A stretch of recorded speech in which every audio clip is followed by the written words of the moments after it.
Welcome to Home and Away, a Tottenham Hotspur podcast hosted by myself, Graeme Spice, and Glen Cowie, where we discuss all things Tottenham Hotspur with both the match attending and international supporters view. This week's episode will review the North London derby, as we look at all the injuries as well after the international break. A lot to get through, so let's get on with it. Let me be the one that you turn to, someone you can rely on, closer each day, home and away. Glenn, are you good? I'm good, mate. I'm good. Feels like a bit of a throwback, just the two of us. We've been so consistent with our guests. I know. Someone just us two for ages. I know. And what with the international break, it's been, I suppose, didn't feel like we'd have a lot to speak about. And also, North London derby is kind of a unique game, isn't it, of the season? It's not a game that any of us enjoy. Hate it. It's one that we tend to endure.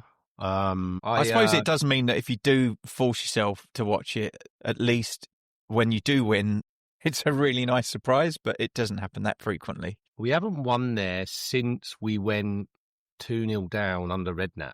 And then it was Bale, Van der The Vaart, 3-2. Yeah. and Kabul, wasn't it? Yunus Kabul scored with the header. Well, wasn't that... no, we didn't... We we won the League win Cup in the there. League Cup there, didn't we? Yeah, Dele Alli. Yeah, He scored a couple of goals, didn't he? They're That's looking... the last league game. They're looking Wow. ominously very, very good. Efficient. However, They're not looking good. They're just looking efficient. They're efficient. grinding out wins. However, Sunderland maybe gave everybody else a little bit of a blueprint on how to get something against them. I don't know how I'm feeling about it, other than just I want to close my eyes and go from the first whistle to the end and hope for not getting beat. Basically, It's one to watch from behind the sofa, isn't it? Yeah. Indeed. But no, I don't. How did our players fare? Well, A, over the international break, and B, the ones that we know that might already be missing? Because I think the likes of Bergvall, he still hasn't played, has he? Since he turned up. He turned up for Graham Potter for Sweden, and he didn't play. I think for whatever reason he wasn't ready. Well, there's people worry now because that's 2 league games, such as a cup game, a league game, and all of international break, and he still hasn't played any football since that concussion. I wonder if they're just being super, super, super cautious. You know, maybe. I mean, he's a young player, right? So I guess we could do with not having him out longer term for something, given all the other problems we've got. Yeah, you can't take too many risks with that. And I don't think Spence played. I don't know how much he played. He certainly didn't start either game. I don't think. I think I read the thing that Tuchel wasn't that happy about the disrespect that he showed. Well, he pulled him to one side, didn't he? Yeah. And said that. Do you know what? Digressing a little bit, I was always a bit on the fence with Tuchel. I've not been super impressed with some of the players he's been picking. You can't really argue with no goals conceded, 100% record in qualifying, but something he seems to be doing, which Gareth Southgate didn't do, was running things with a bit more of an iron fist. Yeah, I don't think you mess with him. You don't play. I mean, I can see the likes of Bellingham maybe. It sounds mad, but he might not start. I think attitude, clearly a problem. I think that the problem, Tuchel wants a cohesive team, not a bunch of really good players. And if he can't be, and I'm not saying he's not a team player, but it doesn't feel like he's part. Well, Bellingham, he's part of the leadership group I saw. But it's not a great. But coming off from 84 not great minutes, way to lead. I think it wasn't like he was brought him off early or anything, was it? He was on a yellow as well. He was on a yellow card, and he was throwing his arms up. I didn't like to see that, but yes, going back to more closer to home with Tottenham, he did speak to Spence, didn't he? And he did say, I didn't like that apparently on how you should behave towards your manager. He said, when you're a national player, not just when you're with the national team, but when you go back to your club as well, which I thought was quite interesting and fair play. So we all think that he's had some. There's something bubbling under the surface there that could be a problem if it's not. If he doesn't keep it under control. Yeah. So Spence, he featured a little bit. Not enough that I'd be worried that he could be available. Doggy, I don't think played at all for Italy. No, they got absolutely pumped by Norway. Romero did play the full 90. This is one for our listeners and viewers. Away to Angola, weird friendly. Where did they play them though? It wasn't. I don't know if they played it in the Angola. UK. Was it in the UK? Maybe it was. Yeah, maybe it was. Because when I saw some pictures, it looked. I saw some pictures of the Argentina squad training, and it looked suspiciously like Hotspur away to me. Oh, okay. So the choice of opposition may not have been indicative. Well, it's kind of meeting them halfway sort of thing, isn't it? Yeah, I'm actually, it's going to bug me now, so I'm looking it up. I'm looking the fixture up just to see where it was actually played, if it tells me. It's not obvious to me. Where the hell is Estadio 11? That sounds like it might be in Angola. Luanda. Where's Luanda? Yeah, Luanda is, it looks, yeah, it's Africa. That's what they played in Angola. So, okay, fair enough. Maybe they trained at Spurs and then flew down. I think they gathered they were in Alicante, apparently. Okay, there you go. Anyway, he played the full 90 in a friendly, which suggests to me that he's fit. So you would hope that he would start. Ross, he's had a knock. He's still 50-50, I think. Yeah. Or maybe it's more 60-40. He's expected to return, but... Yeah, and then, of course, Kolo Muani. Another 6 weeks, 6 to 8 weeks with a fractured jaw. So where do Bisuma's still out. So where do we sit on the Muani, Richarlison, Dane Scarlett, or potentially a false nine? Tell's the other one, isn't he? Yeah. I suppose Tell did come on and score, right? Against Man United. I think then Odegaard played well. The obvious is going to be Odegaard on the left and Richarlison through the middle, but you might go Tell in the middle.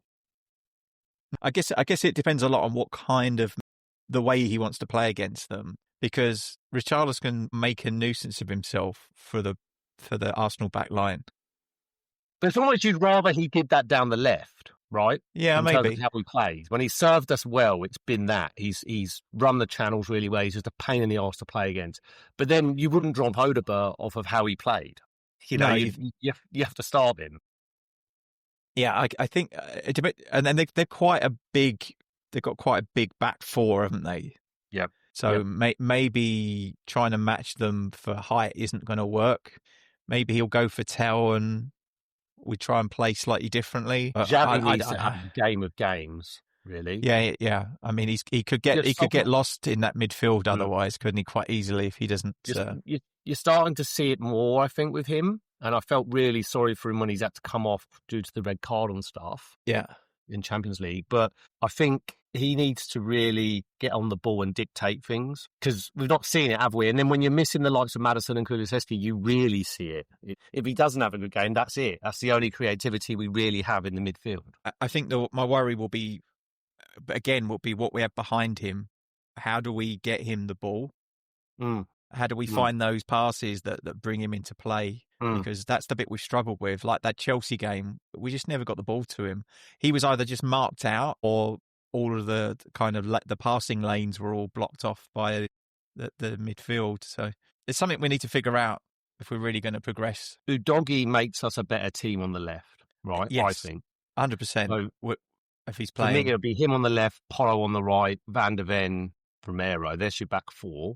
And then the midfield is a conundrum. Bentancur probably starts, right? But then it's an away game. I expect it to be Bentancur and Palhinha. But then again, but then we played like that in other away games, and we found a way to break teams. So maybe it's not a bad thing. If Kudus is back, he'll make a difference. And then Arsenal, ominously looking just very efficient and good. They don't have really any troubles apart from Gabriel. Yeah. But yeah, I think Timber has been out, but he's due to come back. Saka picked up a knock away with England. I'm not sure where. Maybe he'll be okay. He always limps in it when he plays for England. Yeah, and then finds a way to be fit. Yeah. Calafiore had a scare on international duty, but he should be okay. Trossard's back. Odegaard's fit. It's basically as good as they can be, apart from Gabriel, I think, isn't it? I think so. And I think it all depends on how... It would be nice to do... Because I thought the game away to City was... It was only the second game of the season, but that was obviously one of our best performances of the season. I'd love to see us go like that and just have a proper go. I don't know if we will, though. I don't know whether we'll sit off and try and hit them on the break. And then that tells me if Kudus isn't playing, then obviously Johnson slots in on that right. And that's very much setting us up for more of the I guess, the counter-attack. But again, I just don't see us in that game setting up to defend and try and soak it up and counter-attack and hanging on. Like I can't see us not conceding, put it like that. Well, they've not been scoring a lot from open play, have they? Yeah, that's fair. So it depends. We've got a much better defence than we have had when we've played against them the last 2 seasons, right? Yep. We're a lot more solid. We don't look quite as vulnerable from set pieces. I'm not saying we won't concede from a set piece, but we look less vulnerable than we have done. And also, we've got a threat from set pieces. It could literally just come down to the battle of the set pieces this game, couldn't it? Who's got the better long throws? Yeah, which doesn't make for a great. It will. I don't think it's going to be a box office match. I don't think it's going to look. It's not going to be a great one for the neutrals. It's not going to be a great one for the Tottenham and Arsenal supporters. I don't think, but I think it could be just a set piece or a mistake. Yeah, got this feeling like game. And then, as far as your viewing experience goes, you can be watching at home. What's your plan? 4:30 p.m. for you, isn't it? Yeah, I'll be at home. Yeah. I'll be at home. I think Josh might be over. Maybe he'll watch it with me. Yeah. It's one of those with me. I might watch it live and then go back to bed. It's an 03:30 a.m. Monday morning for me, which is horrible. That's the worst possible time kickoff. I'm actually surprised that they did it as late as they did in the afternoon, because normally they make it a bit earlier, don't they? It's usually either a 2 p.m. or a lunchtime on a Saturday. Yeah, I think, but it's a kind of. It's the box office match for the weekend, isn't it? I suppose it's the one everyone would have wanted. Yeah. I mean, in a weird way, I prefer that it's away and not at home, because on away record we haven't lost away yet. Yeah, we certainly have been better away than we have at home. So let's hope that continues this weekend. Well, the other interesting one is it's Frank's first proper taste of a massive game as Spurs manager, really, isn't it? I mean, the Man City game, away. Big, you could say it's big. We went there and won, but as far as a derby goes, we have Chelsea at home, I suppose. I hope he's learnt something from the Chelsea match, because that was not acceptable, was it? By any stretch, and he knows that. I'm pretty sure he knows that. It'll be interesting to see, like, because tactically we all know he's good, right? It should be really interesting, like I said, on the set pieces, and then like, does he outwit Arteta? Because I don't know. It'd be very interesting to see how we A, shape up, and B, how we approach the overall contest, right? Do we just go and have a proper go at it? Fuck it, nothing to lose? Or do we just dig in and say, look, let's be happy with a point and not get beat? We just can't afford to not turn up, though. We need to be on it from the beginning of the match to the end, don't we? We can't afford any lapses in concentration. They're the key to that. They really 100%, yeah. They really are key to that. No, none of that sloppy passing around defence and midfield and the back to the double pivot. We really can't afford to.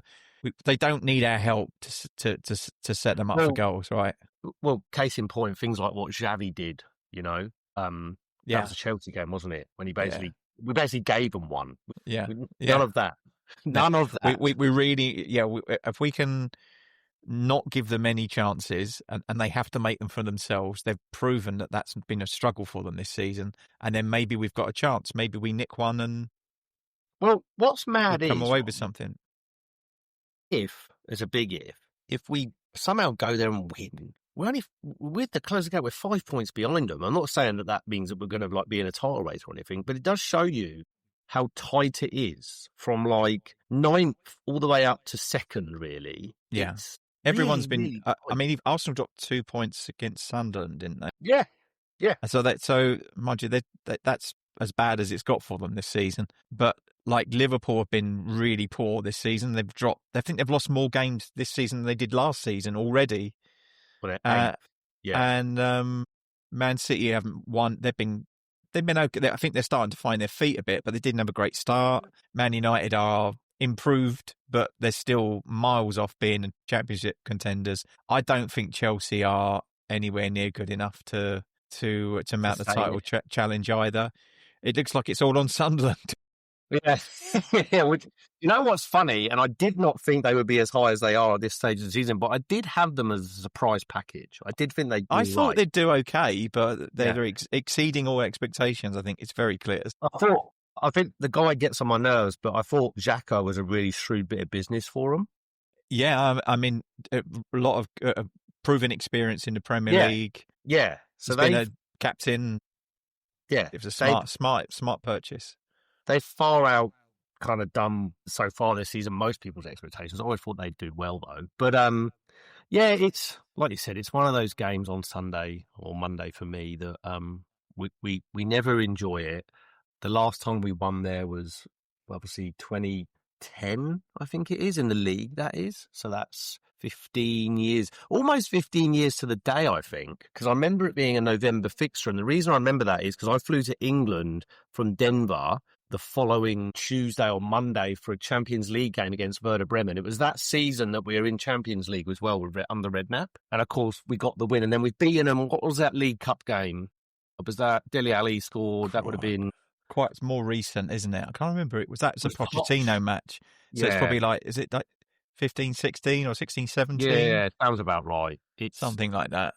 It's a fixture that isn't very kind to us, but it's one that, you know, you I guess I endure them, but it's a game that you'd rather have the fixture than not, because it's one of those. They're great games if you win them.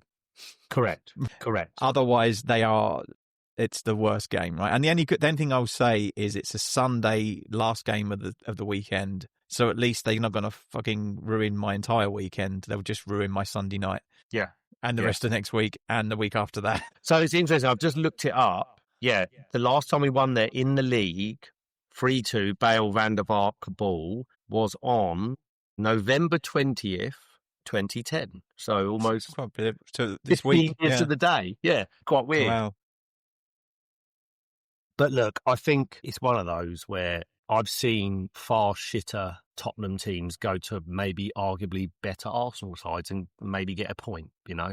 You just never know. Exactly. These games are not that you can throw the form book away, really, can't you? They just It usually boils down to who turns up on the day, and who really wants it more, and it will just be fights for it, and in recent years, Arsenal have wanted it more than we have, and I can't remember us putting in a reasonable performance for the last. Well, the last one I can think of was under probably Conte at home. Yeah, that was the away.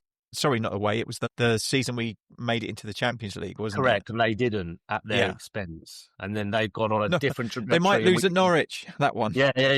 Yeah, but then we've gone the other way, haven't we? It's, quite strange, really, that, because we all thought that was a jumping-off point for Conte, and then it all went a bit wrong very quickly.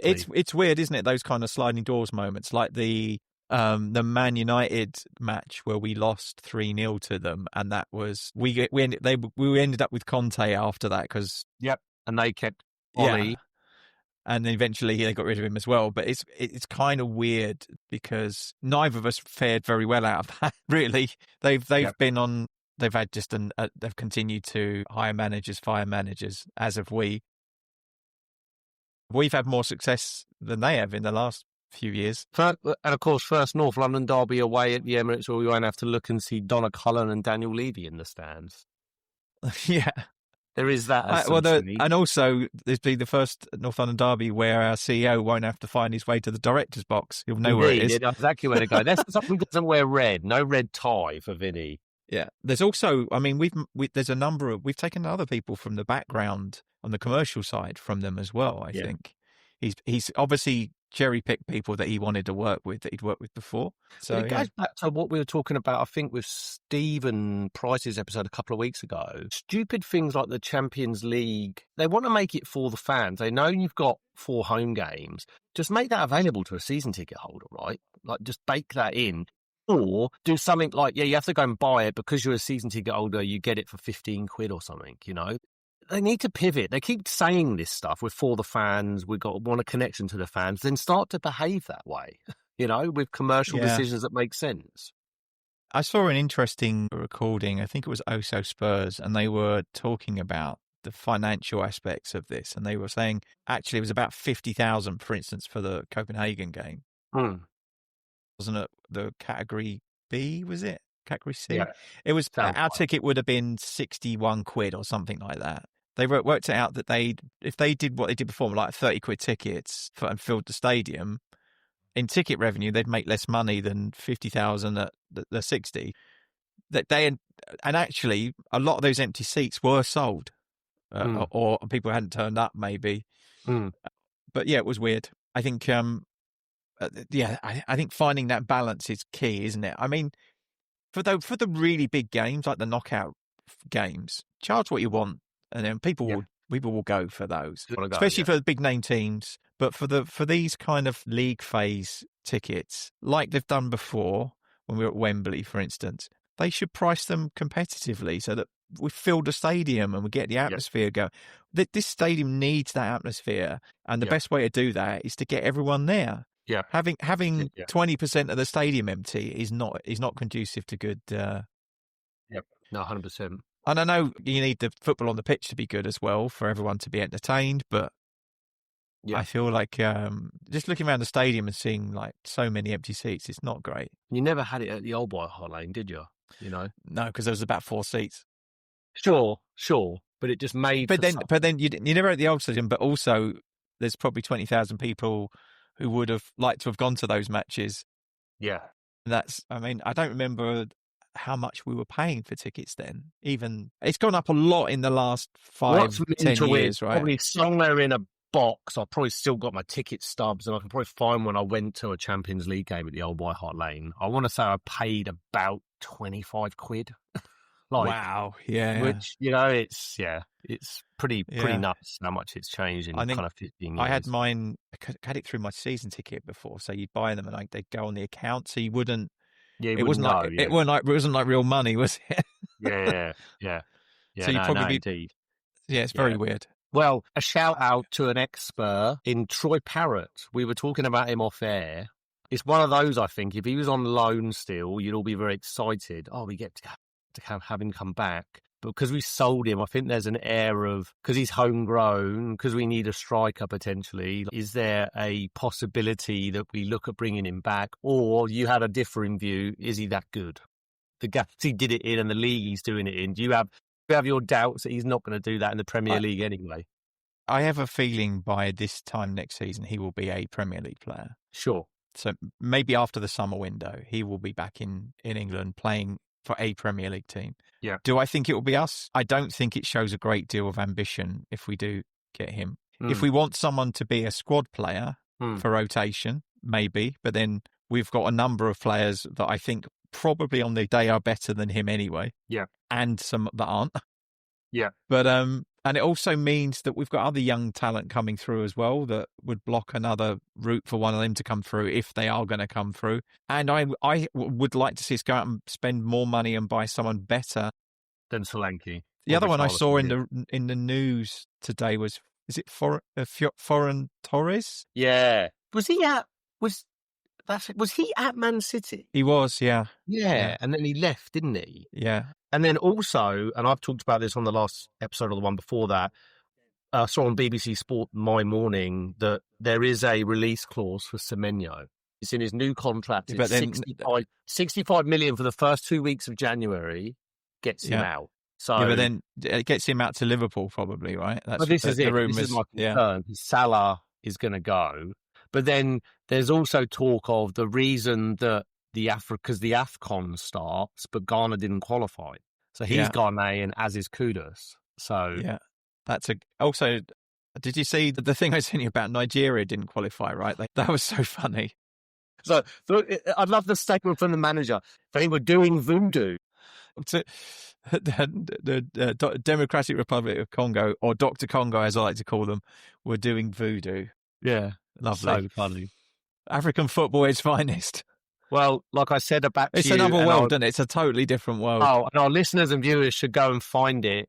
There's footage on YouTube of Zaire. I think it was the 74 World Cup against Brazil, and they were defending a free kick, and the referee gave the free kick, and he was trying to explain to him, you need to get back 10 yards, whatever it was. And then he blew the whistle, and then the defenders took the free kick. They run out and booted it. And he's like, no, their free kick. It's so funny. But yeah, it's a different world, isn't it? Oh, the quality of players they've turned out, though. There's been some amazing talent come out of Africa. The Traore brothers come to mind immediately. Yeah. Eto'o, I go all the way back to Drogba, of course. Ivory Coast. But I go all the way back to I'm old enough, as you are too, to remember Roger Miller, the 1990 Roger Miller. World Cup. And Cameroon were a good team. Was he about 41 when he played in the 90 World Cup? In that World Cup he was, and he was there. He used to dance around the corner flag, didn't he? So funny, yeah. So again, one for our viewers and listeners to go and find some Roger Miller archive footage from the 90 World Cup. But Africa, like you said, the one I really, really, really feel sorry for is Ghana in the 2010 World Cup, and it was Asamoah Gyan, and it was Suarez, where he caught the ball on the line to give a penalty. Suarez got sent off. It was a definite goal, and then Asamoah Gyan missed the penalty that would have put Ghana into the World Cup semi-final. Oh, obviously, it was in South Africa, so the whole continent was behind them. Yeah.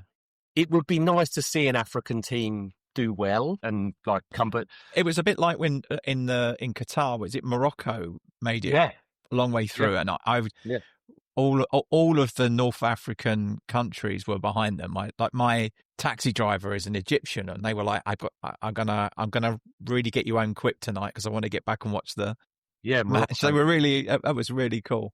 They were amazing in that tournament as well. As England fans, we were looking at it because we had France in the quarters and Morocco were already in the semi-final. And it was like, well, if we beat France, we've got Morocco. What a chance, you know? Yeah. But alas, it didn't happen. So, and the other, we didn't mention it, but of course, Pape Matar Sarr also got injured playing. So does he, on that, Graeme, is he going to AFCON? Do we lose him anyway? Like, did Senegal qualify? Because Ghana didn't. No, I think I don't know is the answer. Let me have a look. Did? No, they did. Yeah, so they're playing, and it starts in next month. It starts December. So we'll lose him. So that's so no, Kudus is safe. Yeah, Kudus is safe. And I don't know that we've got any others from that region, any other African players that fall into that remit. Kudus is the only bit that didn't qualify. Well, it would have been Basuma would have been the only other one, but he's injured anyway. So, would we even notice if he was gone at the moment? No. Did Mali qualify? Is the question. I don't know if they did. It sounds feasible that they probably did. If Ghana didn't, yeah, they did. So we'd lose him too if he was fit and playing, but he's not. Did you? I think you were mentioning before we started that. Jamie Donnelly scored for Northern Ireland. He did for Northern Ireland today against Luxembourg. Yeah, penalty. I'm really pleased for him. He's had some difficult loans like this season. I don't think it's gone to plan for him. But I think he has started playing. So I hope that's kind of what happened with Orient with him last season, if I recall. He hardly played the first half of the season, and then he got in just before Christmas, and then he was like their player of the season after that. It's a funny one with our kind of academy grads and younger players, because one could argue that Frank's only been with us, 7 months. So it's like you could argue as we get through his first season into the summer break, will he do a full assessment, right, then to see exactly how they perform, who we've got, who we don't got, and there'll also be a bit of a mini clear-out / shake-up of that. Because definitely. There are some absolute gems that we've got, but there are also some ones that have just been lingering that aren't good enough. Also, we've got more coming through, right? We've got... Is it Molina? Well, who's the Irish kid that's been out on loan? We just signed him, and his name's escaping me, but you're right. He's coming to us. Mason Molina or something like that? Yeah, Molina. And then the other one don't quote me on that. Making a storm in the under-17s. Barnett Williams, is it? He's been scoring in the under-17 World Cup. He's played for the first team as well. Yeah. So Luca, is it Luca? I think he might be right. I'm looking at this on the fly for our viewers and listeners. But yes, I think it's Luca, and he's been against Egypt he played, and then and take it for what it's worth, against Haiti he played and scored, I think 2, but they won 8-1. But anyway, to your point, he's a talented lad, and there's other talent. So I wonder if Frank and Langer and Paratici... I think we've been guilty of keeping players beyond... Yeah.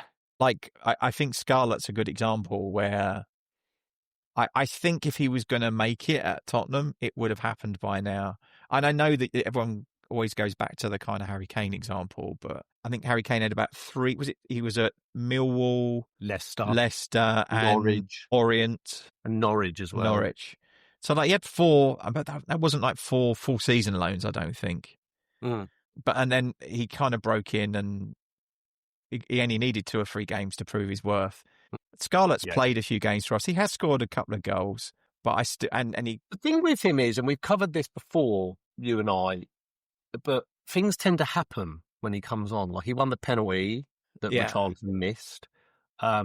He scored in the Europa. I think he got an assist in another game that he came on in. But then your argument, which is a fair one, is do things happen because he's got fresh legs, right? Yeah. Wouldn't be as influential if he starts, maybe not.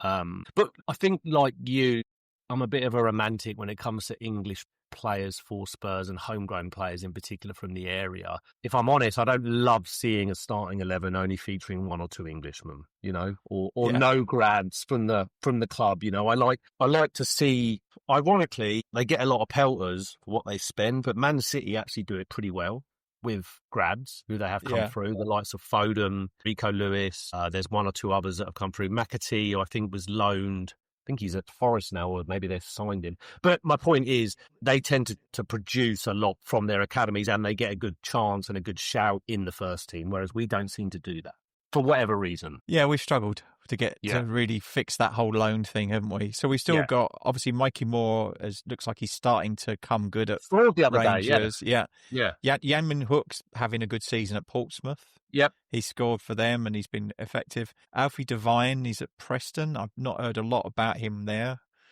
Maybe I'm not sure whether he's playing or not. Vuskovic, of course, to come back. Well, Vuskovic, of course, and he sounds like he's grown because of his age. Like, would he, even though he's not English, does he count as homegrown when we got him? He needs to have trained with us for 2 years, I think it is. Okay. Well, he looks an absolute beast. Yeah, I've seen him play, and he is just something else, isn't he? And what he's producing, just get him back and put him up front. Yeah, you can put him wherever he wants. Velis, I think, won't come back. I think he'll stay wherever he is. Donnelly, of course, is at Stoke. Hopefully, he has he gets more game time. George Abbott, who had a good season last season at Notts County, he's at Wycombe this season. Your son was getting a look at George Abbott, wasn't he? I'm not sure how much he's playing for Wycombe, to be honest. And then Tyrese Hall is at Notts County this season. If Tyrese Hall, is that Ledley King's cousin or something? Isn't there like a Ledley King connection? I don't know. I'd have to look it up. I thought there was with him. But no, I mean, like you said, we're quite bulging in terms of talent and young players, and it's like, what are we going to do with it all? You know, who have we got coming through? It needs to be a bit of a sort out there. Are we going to see progression or not? Because if we don't see it from Scarlett this season, he's got to go, right? He's going. He has to. He's just taken up a squad place at that point. Yeah, and we need depth, but we need. I think we need probably 3 tiers, right? We need first team nailed on regular, first team rotation players, and then we need squad backups. And those kind of backup slots are where you want your best young players to be. Yeah. And at the moment, I think some of our young players are in the rotation slots. Yeah. And and I think we need to make some space to bring the next crop through. I mean, and give them game time. Them up the road are doing it with the 15, almost 16-year-old Bax Dowman. I mean, he's been getting minutes. You know, he's a very talented lad. So it'd be nice to see one come through our ranks. If you're good enough, you're old enough, as they say. Yeah. Well, to go full circle on that and mention them again, I don't think either of us put a score on the impending game. Please don't make me. Yeah. That we both love to hate. I'm going to say, I think it's going to be a 1-1 draw. I really do. I think it's going to be a bit boring. I don't think it's going to be a great viewing experience like you suggested, but I think I can see it being 1-1. However, if they score first, it could be really difficult, right? Because they don't tend to concede. I think 1-1. I don't think we're going there and winning. It's either a draw or a loss for me. So I think 1-1, and I'll be very, very, very happy with that if we get a point. What are you going with? I'm going 1-0 away win. Oh, bloody hell. He's gone big. I don't know. It's hardly I just got this. I don't know. My head says we're going to lose. My heart says we're going to find a way to eke out a point. It will be like it will be a throw-in deflected off an Arsenal player's arse into the net or something. Declan Rice arse own goal or something. Yeah. Well, I'll take it. I mean, for sure. Yeah. So we'll see. We'll see. Well, we can review that next week when we meet. Yeah, obviously we'll be doing an episode early next week off the back of that game, and then we'll touch on it in a lot more detail. But then we've got PSG away straight after Arsenal away, so it's a huge week. Tis a big one. Yeah. At least we played them recently as well, and we played well. You know, I mean, really well. But the problem is we've got the squad's even worse now than it was when we played them. We've got even more injuries than then. And then we were winning, and then the changes he made are arguably depth, the squad depth really showed that day. Yeah, indeed. Before we finish, I just wanted to say that saw in the news that Tony Galvin has had a stroke. Just wanted to make sure that we wish him well on his recovery and to all his family. So we've got fond memories of Tony in the 81-82 FA Cup final wins and the UEFA Cup in 84. He was part of the squad that was lost, and he would have been at the final in Bilbao, I expect, as well, because they were all invited. I'd imagine so. Hopefully him and his family are okay after that. Yeah, no good. No good. Indeed.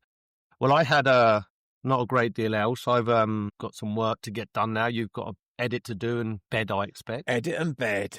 Yeah, indeed. Monday night special. Yeah, well, as always, through gritted teeth and pouring from behind the couch, come on, you Spurs. So thanks to everyone who's listened in. Please like and subscribe to the podcast to tickle the algorithm so we can get in front of more Spurs supporters. And do let us know in the comments what you think of our chances in the up-and-coming North London derby.